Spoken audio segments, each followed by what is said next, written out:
1956 నాటికి భారతదేశంలో రిజర్వేషన్ కేవలం దళితులకు మాత్రమే, ఎస్సీలకు ఎస్టీలకు మాత్రమే వచ్చినాయి.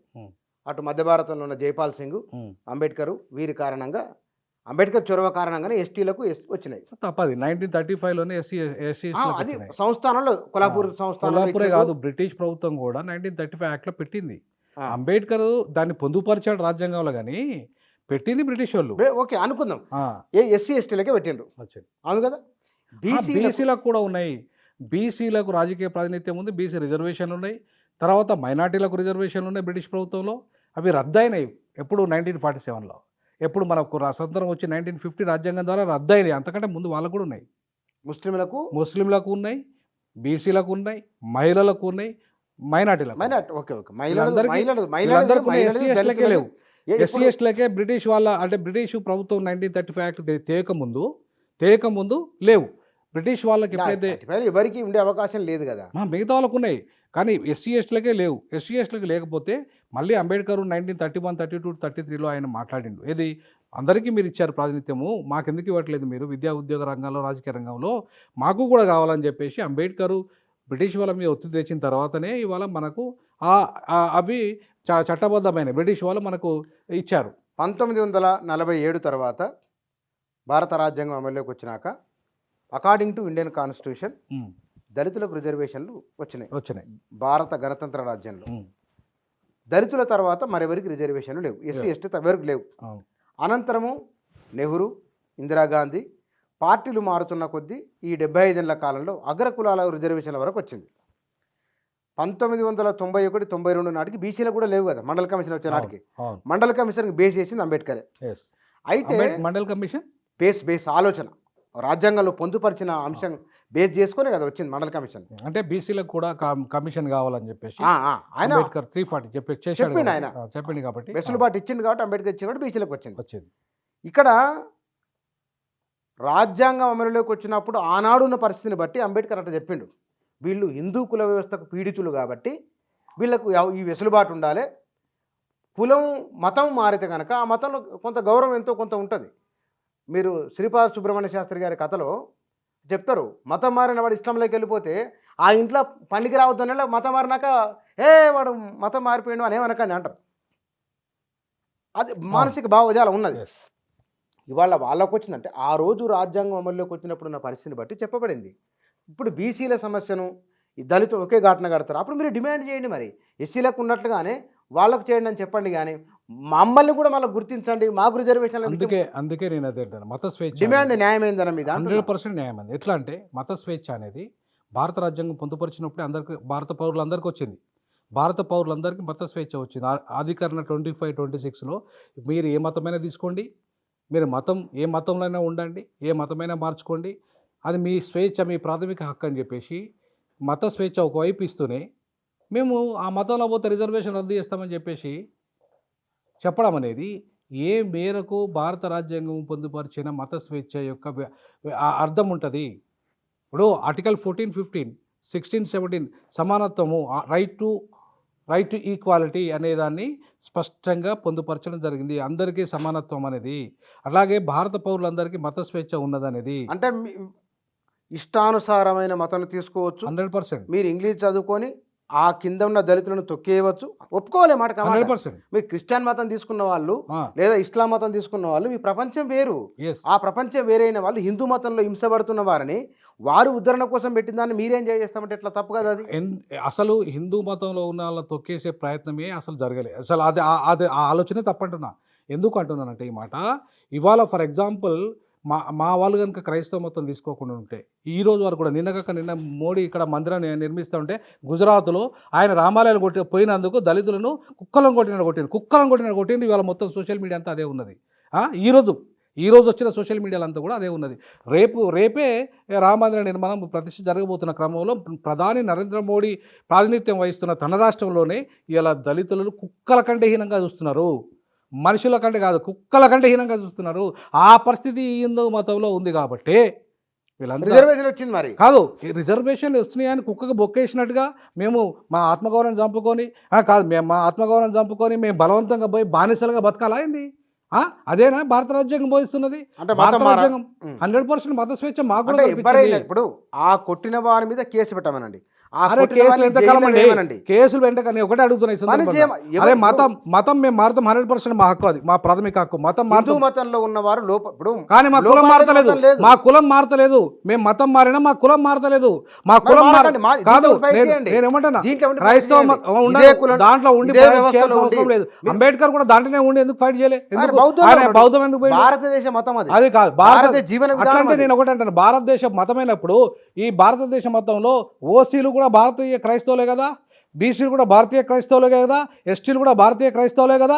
వాళ్ళకి అమలు అవుతున్నప్పుడు క్రైస్తవులుగా మరి మాకెందుకు అమలు amendment కాదు? లేవని చెప్పండి. 100% అంటున్నా, తీసేయమంటున్నా, రద్దు చేయమంటున్నా. 1950 ఆర్డర్ పారా నంబర్ 3 రద్దు చేయండి. భారత పార్లమెంటు ఇవాళ అంటే రద్దు చేయమంటే నేను అర్థం అంటే అర్థం ఏమిటంటే మీ ఉద్దేశము అగ్రకులాల వాళ్ళు మతం తీసుకుంటే ఏమీ లేనట్టుగానే మాకు కూడా మాకు కూడా లేండి తీసేయండి అని. 100 మత స్వేచ్ఛ మాకు కూడా ఇవ్వండి.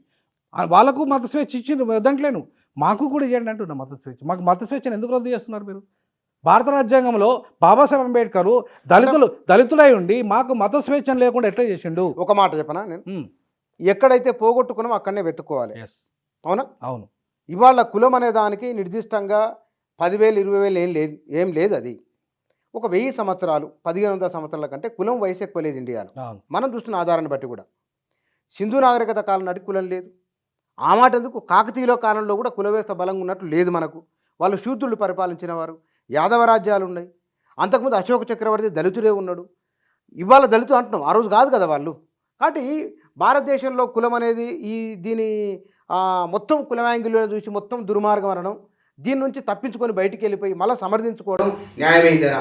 హిందూ వ్యవస్థలో కనుక కులాలు ఉన్నాయి కదా, దాని మీలాంటి చదువుకున్న వాళ్ళు ప్రొఫెసర్లు కొన్ని 30 కోట్ల మంది దళితులు ఉన్నారు దేశంలో. తక్కువ కాదు, 3 ఆస్ట్రేలియా ఖండాలు. మరి ఫైటింగ్ చేయొచ్చు కదా. ఆది హిందూ అని భాగ్యరెడ్డి వారు అన్నాడు. మరి ఆది హిందువులు అంటే ఈ మూలవాసులు హిందువులు కదా, దానికి ఎందుకు పోతారు? ఆది హిందూ అనే దాన్ని మేము అందరం 100% ఒప్పుకుంటాం. కాదు మేము ఒప్పుకుంటాం. ఆది హిందుత్వంలో కులం లేదు కదా, లేదు. మరి లేనప్పుడు కులం ఎందుకు పెట్టండి మీరు? దాన్ని ఫైట్ చేయండి, దాని మీద కులాన్ని రద్దు చేయమని చెప్పండి దమ్ముంటే. నరేంద్ర మోడీకి దమ్ము ఉంటే 303 మెజారిటీ ఉంది కదా. ఇలా ఆర్టికల్ 17 ఇలా అమెండ్ చేయమని చెప్తున్నా. నీకు దమ్ము ధైర్యం ఉంటే నువ్వు పేద తురుంకన అని చెప్తున్నావు కదా ఈ దేశంలో. ఇవాళ హిందూ మతం బతికి బట్ట కట్టాలంటే నీ కులం వ్యవస్థ ఉన్నంత కాలం నీ హిందూ మతం బతికి బట్ట కట్టదు. ప్రపంచ దేశాలలో నువ్వు తల ఎత్తుకొని తిరగాలంటే నీ హిందూ మతం జరుగుతున్న వ్యవస్థ, ఆ మతం ద్వారా అంటరానితనము, కుల వ్యవస్థ, కుల హింస జరుగుతుంది.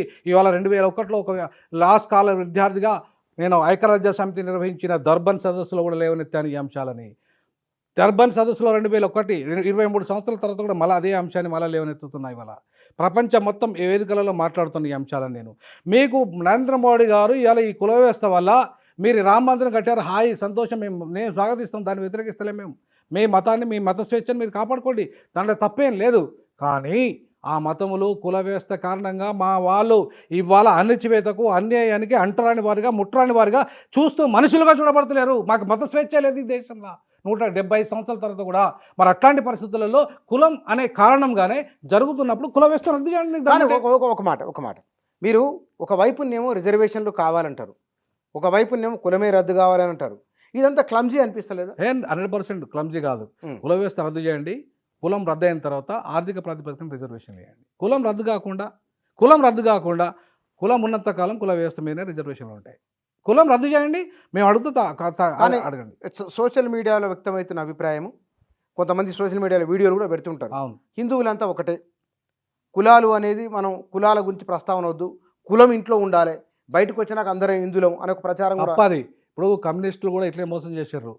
ఇవాళ కూనం నేను అంటున్నానే, ఆయన ఒక్కడే త్యాగం చేసినట్టుగా ఆయన ఎమ్మెల్యే అయ్యిండు ఇలా కాంగ్రెస్ పార్టీ నుండి. అరే మొత్తం మా జాతులు పోయి కమ్యూనిస్టు పార్టీ నిర్మాణం చేసింది, త్యాగం చేసింది, బలైంది మేము పోయి. అది నక్సలైట్ మూవ్మెంట్లో బలైంది మేము, కమ్యూనిస్టులో బలైంది మేము, తెలంగాణ సాయుధ పోరాటంలో బలైంది నేను, తెలంగాణ ఉద్యమంలో మలిదశ ఉద్యమంలో బలైంది మేము. మాకు అధికారం వచ్చిందా? ఎందుకంటే మేము మైనార్టీలుగా చూడబడుతున్నందుకు మాకు అధికారం రాలే.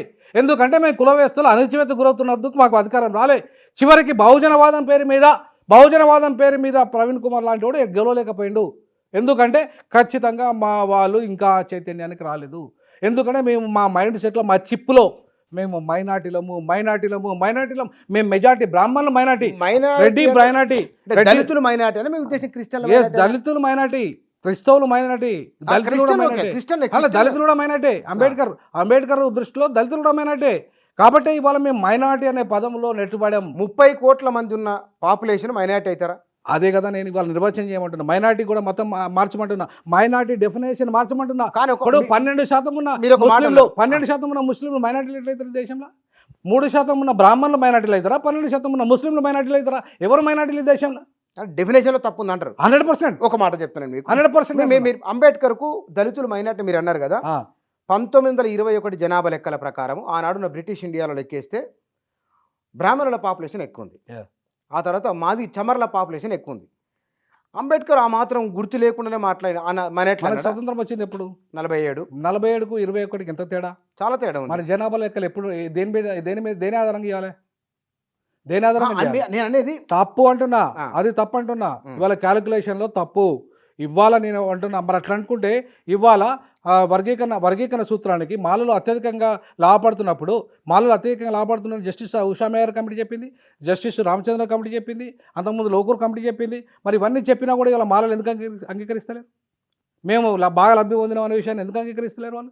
అక్కడున్న చమార్లు ఎందుకు అంగీకరిస్తలేరు? ఉత్తర భారతదేశంలో చమార్లు ఎందుకు అంగీకరిస్తలేరు? మార్లు ఎందుకు అంగీకరించట్లేదు? చాలా క్లమ్జీ. ఇదంతా ఎట్లుందంటే క్లమ్జీ కాదు, ఒక దగ్గర మాదిగలకు అన్యాయం జరిగితే ఇంకో మాదిగ వ్యతిరేకిస్తున్నాడు. అవునా? అవును. అన్నప్పుడు ఇక్కడ మాలలు పోషిస్తున్న పాత్ర ఉత్తరాదిన మాదిగలు పోషిస్తున్నారు. yes అవునా? 100%.